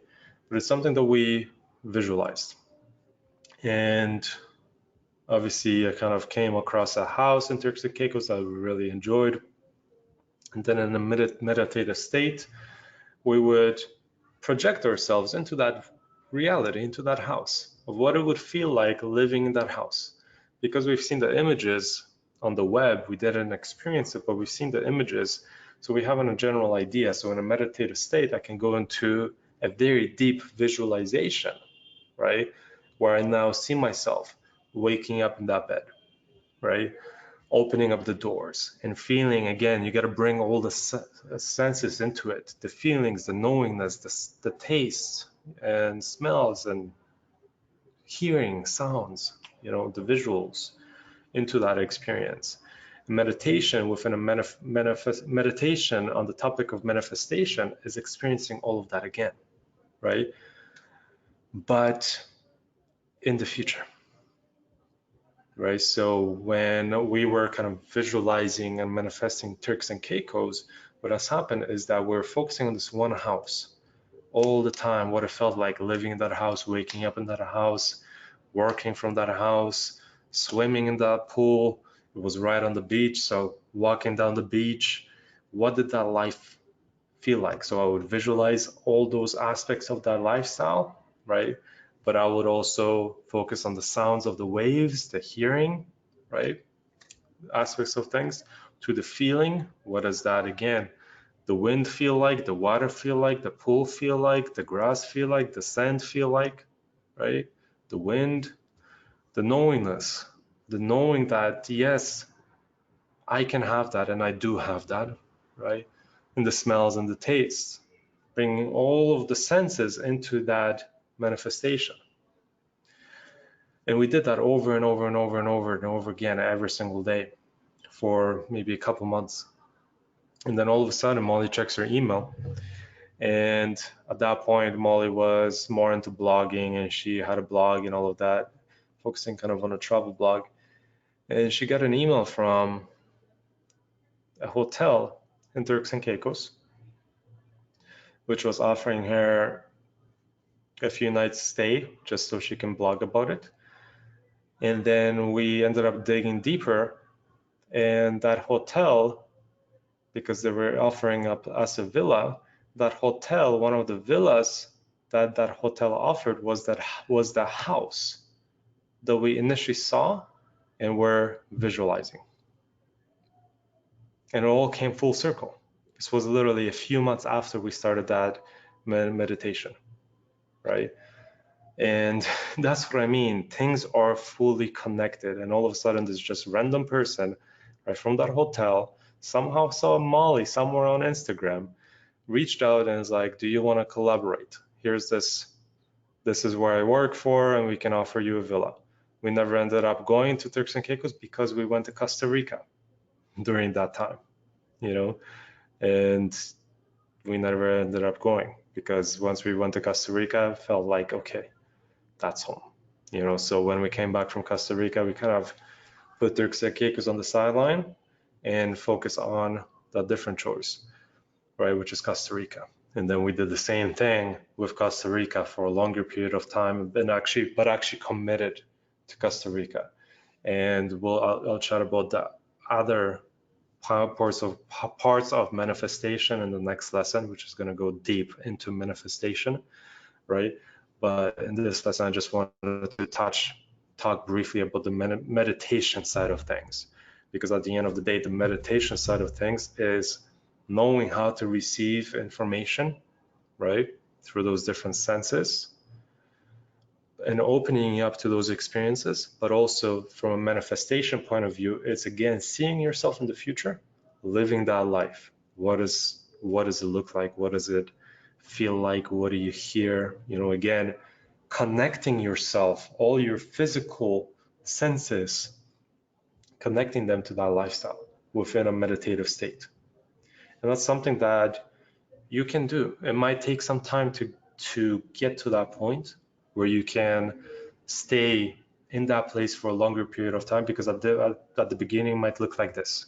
You might get to a point where all of a sudden, okay, I have calmed my mind, I don't have that many tasks going on right now. So now you start focusing yourself on actually visualizing. And what I ended up doing is I would at the beginning kind of focus on my breath, right, for 5 minutes, maybe 10 minutes, depending on how long I wanted to meditate for. I would focus on my breath, kind of breathe in gratitude and exhale gratitude, kind of thing. Breathe in gratitude, exhale gratitude. Just focus on the deep breaths to the point of me breathing in energy, right, bringing it up to my third eye, and then kind of exhaling it back up to the point of bringing up that energy, which is kind of like it gets all of a sudden concentrated in my third eye, and it feels like it's getting brighter and brighter and brighter and brighter, and then I pop my consciousness into that life.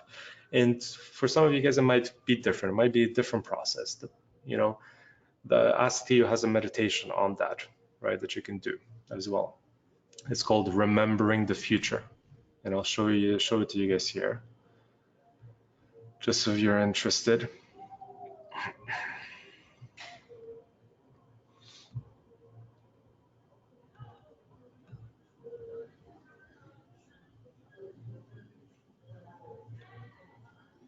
So like I said, the financial abundance one is cool. And there's one in here called Remembering the Future.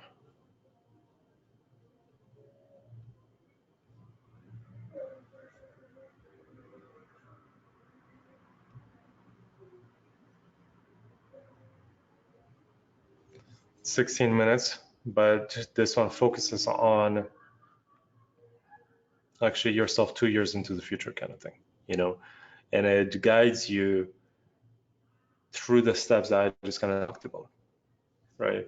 And eventually I wanted to go deeper than 16 minutes, so eventually after a while you don't need the guided meditation anymore. You can kind of do it yourself.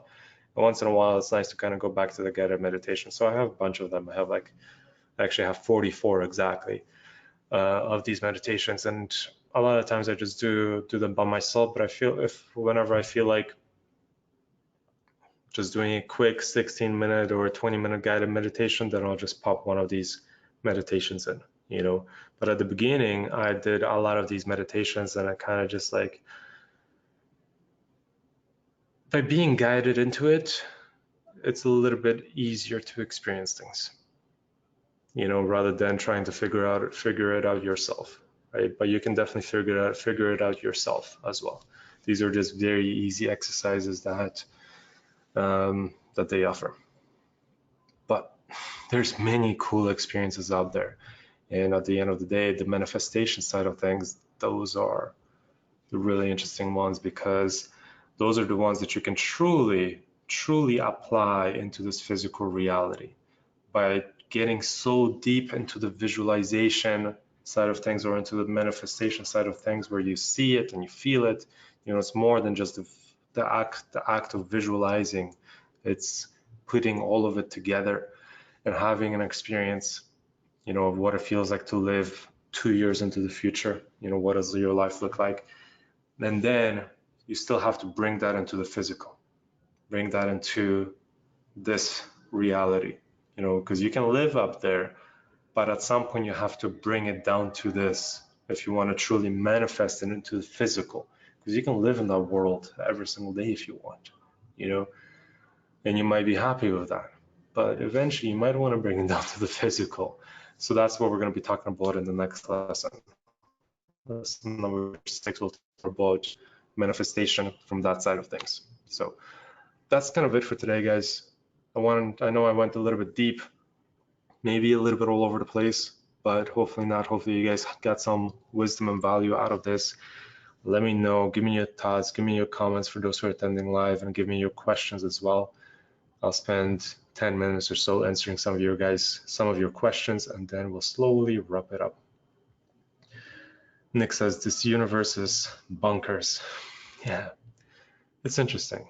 You know, it's definitely interesting. It's just about experiences at the end of the day. Sam, virtually every self-improvement technique will only work up to the limits of your current mental map.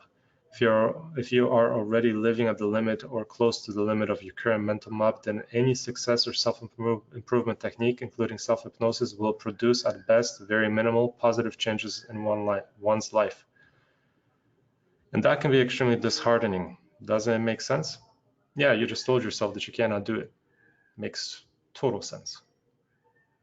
See what I just did right there? So, so in order to extend and enlarge the borders of one's mental map here, let me show you guys what I'm reading actually. Never mind. So in order to extend and enlarge the borders of one's mental map or see beyond one's current limiting beliefs, what tools could you recommend? Maybe for the next session of time, it doesn't allow now. That's the thing, you know, you can tell yourself that that's kind of all there is, and that's kind of all that there will be, right? That's where the openness comes in too.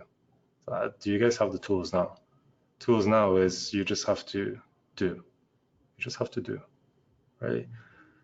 There's no other tool that I can give you that meditation will not produce, right? The meditation will produce the result.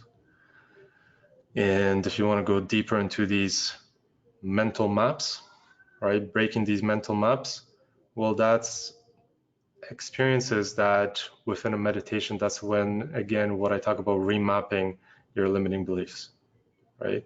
It's a constant perspective shift. It is a constant perspective shift.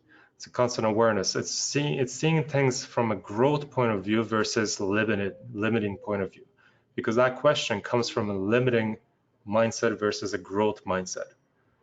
If I worded that question, I would have worded that question in a totally different way from a growth point of view. And it would not be a question at that point, it would be a statement, right? But you worded it from more of a closed, limited point of view that, you know, if you're to quote, if you are already living at the limit or close to the limit of your current mental map, then any success or self-improvement technique will produce at best very minimal positive changes in one's life. How do you know? How do you know? Right? At the end of the day, you don't. You're not. Are you certain about that statement? Right? Because I am not. I'm not certain about that statement because I see things from a point of view of growth. So because I have experienced those specific things, you know, those experiences,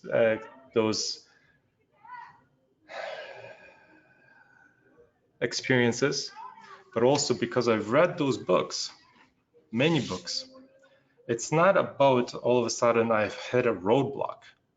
I've read so many books. At some point, you have to start integrating the knowledge that you're getting from these books, the knowledge that you're getting from these webinars, integrating them into your life. You can be receiving the same wisdom over and over and over and over and over again. It doesn't get anywhere without integration, right? You have to bring it somehow into your daily routine, into the way you talk, to the way you act. You know, you have to integrate into your life to truly bring it into the physical, but also to go deeper, right? You have to be open. That's it. That's it. You have to be open to the idea of going deeper. You have to be open to the idea that there's more out there. And the books that are mainstream, they're simple. There's much more information out there that goes much deeper, that explains things even further, right? And the exercises that I felt like, that's to tell you the truth, I've experienced what you're saying. I truly did. Many times. Many times. You know, from the point of when I was binge watching Tony Robbins, binge listening to Tony Robbins, I mean. I went through a stage of my life where, this is before I quit my job, where I was constantly binge listening to Tony Robbins audio programs on the way to work, on the way back to work, just every single day. And I felt like I mastered personal development at that point. And that was a long time ago. I've learned so much since then, you know, because I stayed curious. I stayed open-minded to different individuals, to different opinions. So I started reading more books, you know, Wayne Dyer's, all of his books opened me up a little bit more to the, and then even more and more and more. But as I read the mainstream books, the popular mainstream books, all of a sudden the information, again, I grew, because now it's not just Tony Robbins anymore, it's much more wisdom out there. And I started kind of implementing those into my life. And I've read hundreds of books, thousands of hours, and I felt like I knew a lot about personal development, about my psychology, and about limiting beliefs and such. And then I went to Costa Rica. And at that point, I started going, just before Costa Rica, Molly and I started going really deep.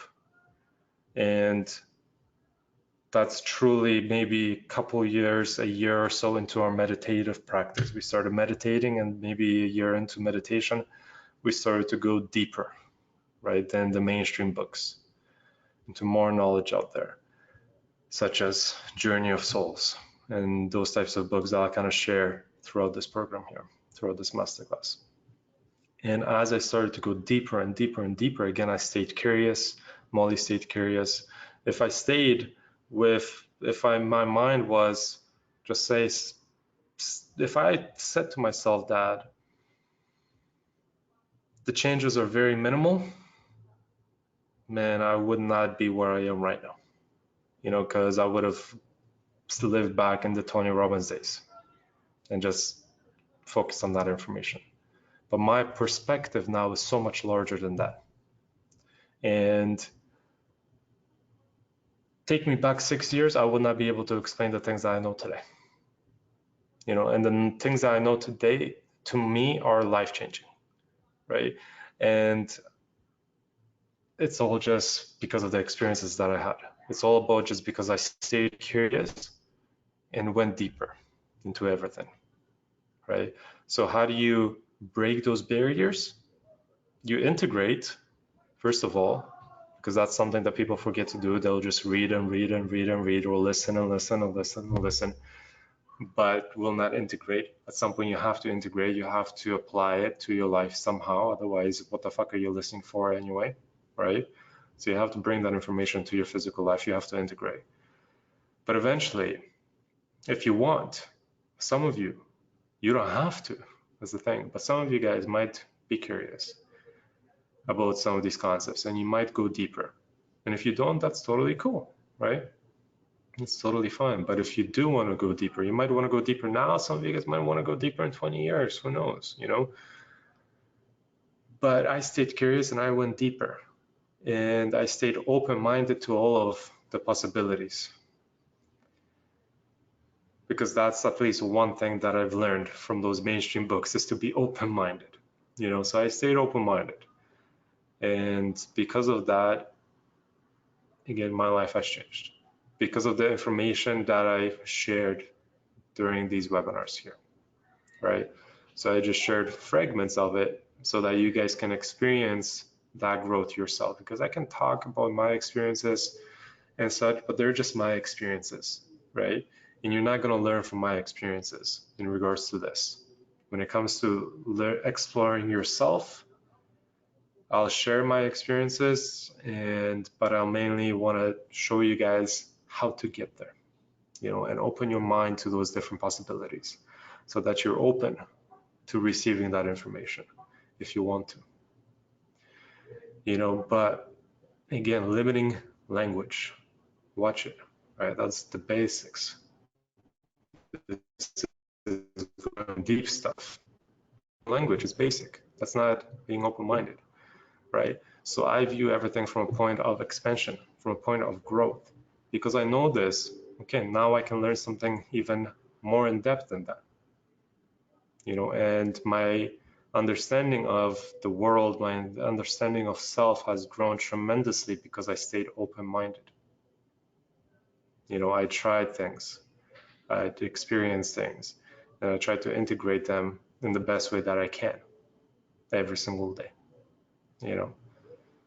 and that's kind of how I live my life every single day. And when we talk about masterhood in the last lesson of the Psychology MasterClass, we'll talk a little bit about, well, not a little bit, the entire lesson on masterhood, which is how to integrate all of this into your daily routine. It's a concept that it's going to be a really interesting concept that I think you guys will really enjoy, because it will take all of this into application. So yeah, guys, I don't see any questions. I know this is more deeper information, but yeah, let me know, guys. Let me know if you guys have any other questions, comments, concerns, and obviously for those who are attending live, drop it into the chat. And also, yeah, let me know if you do have any questions on these subjects, on these topics, and I'll cover them in other webinars and other lessons and such as well. And if you specifically have any information in regards to like hypnotherapy and stuff like that, definitely reach out to those sources. If you have Gaia, GAIA.com, as an example, Georgina Cannon, this lady, she's on Gaia as well. So if you search her name on this program, you will come across many kind of interviews with Georgina Cannon. So you, again, go search what resonates with you. Because I know some of this information might not resonate with some of you guys, but I know, and other things that I share might.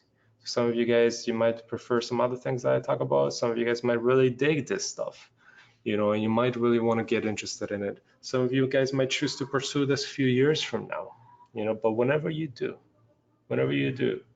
stay open-minded, read the books. I would say read the books first, Journey of Souls, if you want to go deeper into hypnosis. Yeah, you can have a session straight out, but if you want to kind of read the books, then that will at least give you an idea of what it could be like as well. So yeah, have a look, guys. Enjoy, have fun, play with this. This is really the fun side of meditation. I mean, meditation is in general something that you do to just calm yourself and such, but it's much deeper than that, much deeper than that. And all these things, out of body experiences, manifestations, very deep visualizations, hypnosis and regressions, and we can go so much deeper than this too, masterhood. In masterhood, we'll talk about a few other things that you can do by really connecting with self, which I think that would be a really good time to talk about some other things after we go through quantum laws, that lesson specifically, because that's the science behind it all. Yeah. I'll save some other concepts for the last lesson, masterhood. Yeah, yeah. So that's it, guys. Let me know if you enjoyed this. Let me know if it was too deep for you. Obviously, give me your feedback. But if you enjoyed it, check it out. And obviously, ask your questions whenever you guys have them as well. So that is it. Let me see. Give me a why if you enjoyed this, or give me your thoughts, or if you didn't as well. Nelson says 100%. Loved it. Really looking forward to Quantum Laws. Love the great content. Amazing. Cool, cool, cool.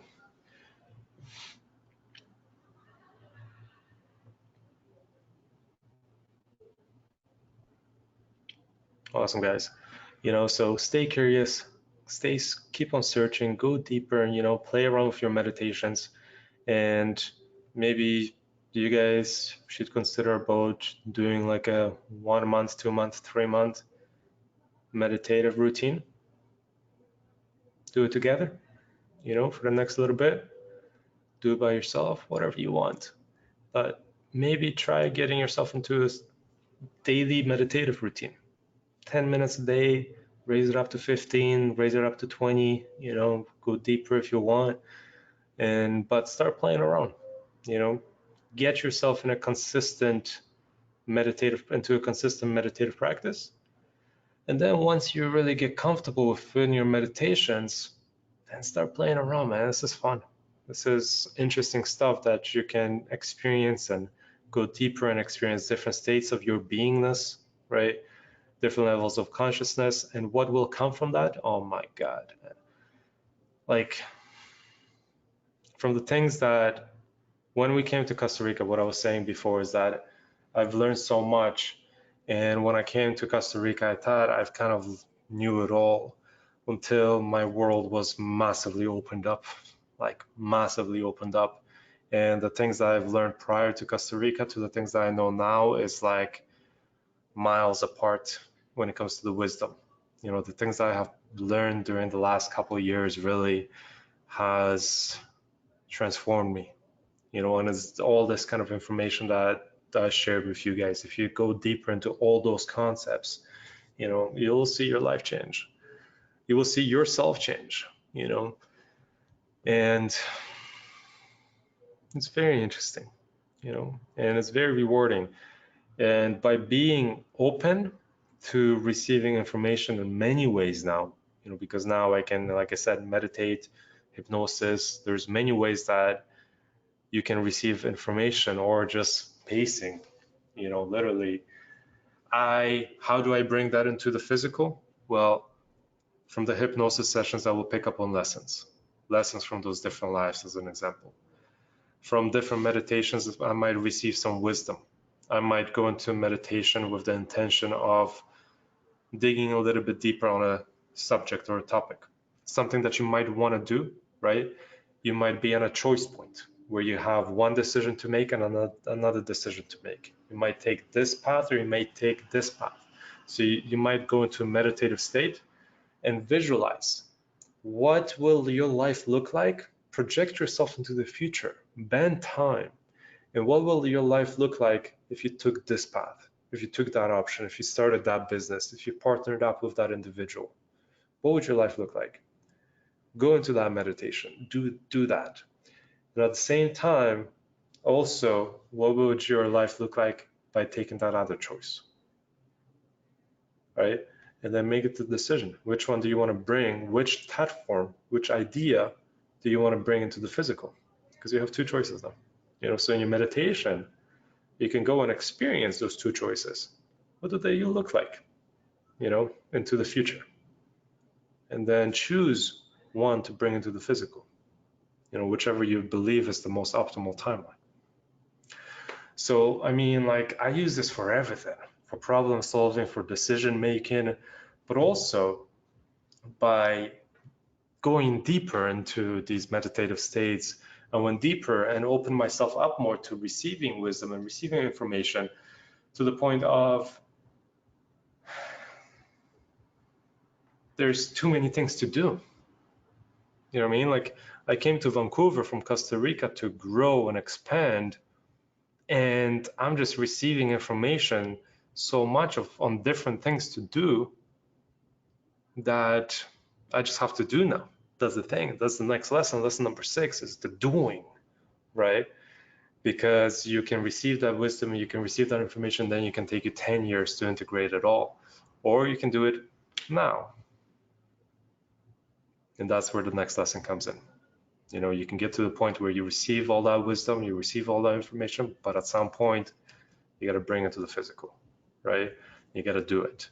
You can choose 5 years, 10 years to do this specific path, or you can do it now. You know, and always got to remember, every single decision point that you have in your life, you can do the same process. Visualize, what does this one look like? What does this one look like? And choose the path that feels best for you. Simple meditative practice, setting that intention, right? And using those tools of visualization and such to see yourself in those different lifestyles, right? And that's something that, I mean, yeah, it's something that I do all the time. And it's much deeper than that too. So hope you guys enjoyed it. Give me a why if you did, for those who are live. And all I really want to say is play around with these different concepts that I mentioned, that I talked about. Next time I record this, when I record the actual proper videos, I'll try to refine it a little bit better, because I know I probably was a little bit all over the place, but hopefully you did gain a lot of value from it. And yeah, I will chat to you all in the next lesson. So for now, play around with all of this, start your meditative practice, start visualizing and manifesting, and start doing that practice of manifestation. I hope that actually makes sense, right? That's something that you just need to do. The whole manifestation, the visualization, projecting yourself 2 years, 3 years, 4 years into the future, or just into the future, into that lifestyle period, right? I just prefer to do it just directly into the lifestyle, not even think about the timeline, you know? And start visualizing, start doing that manifestation practice as soon as you feel comfortable and ready, you know, to do it, to go deeper into it. And then in the next lesson, we will be going again, talking about manifestation, of how to actually bring it into the physical, right? So at this point, you can already start playing around with the meditation, with the different meditations than you should, you know, in my opinion. So with that said, that is it. Have an awesome day, night, morning, evening, wherever you guys are. Have fun, and I will chat to you all in lesson number 6, manifestation. So take care, guys, and good night from Vancouver, Canada. Bye-bye, guys.